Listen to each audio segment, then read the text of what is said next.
Peaceful blessings to each of you.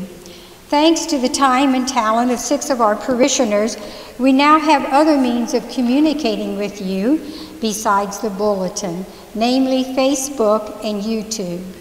Some of our parishioners commented on how good it was to watch Mass being celebrated in our own church. It certainly felt good to reopen our church, to celebrate the gift of community, and to receive the body and blood of Christ.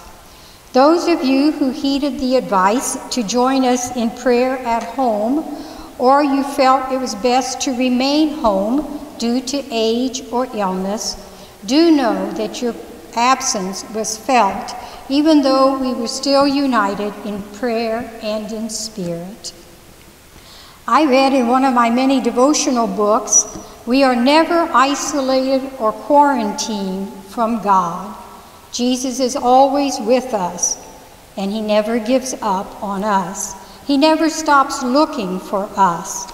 He never does, and he never will. We are living tabernacles with God, alive in us, and we are called to bring the divine into the hearts of others. Those of you who shared reflections on COVID-19 in our bulletin expressed similar thoughts as you spoke of finding more time for prayer, of realizing what is truly essential in life, of living more simply to enable others to simply live, of praying for more people, especially for your children and your grandchildren, of delighting in the simple gifts of life, and of seeing beauty in nature. I once read that when a tragedy occurs in a person's life, or some loss, or COVID-19, we often ask the question, why? Why, God? Why now? But the question we really need to ask is not why, but how.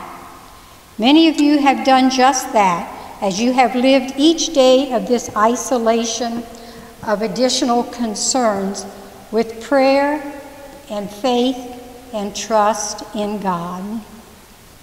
This coming weekend, June 6th and 7th, Father John Geis will begin celebrating one of our weekend Masses.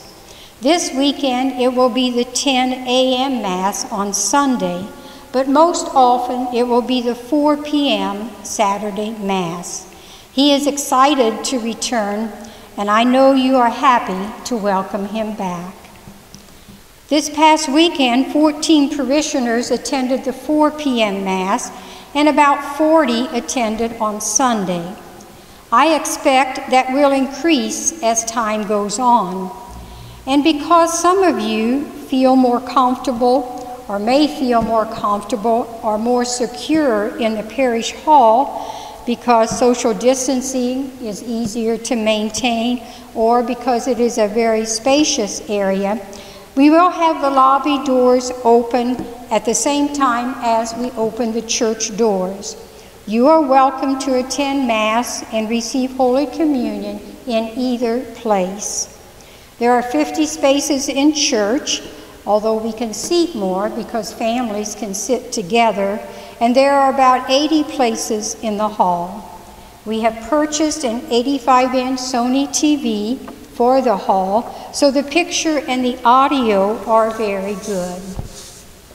Some of you have asked about the Sacrament of Reconciliation. Our priest will offer that sacrament beginning the weekend of June 2021. The cry room will be used, or the confessional room, but you are asked to use the screen only. In other words, there will be no face-to-face confession.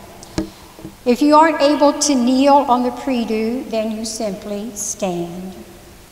We also hope to recognize our senior graduates at the Mass on June 28th, which is a Sunday.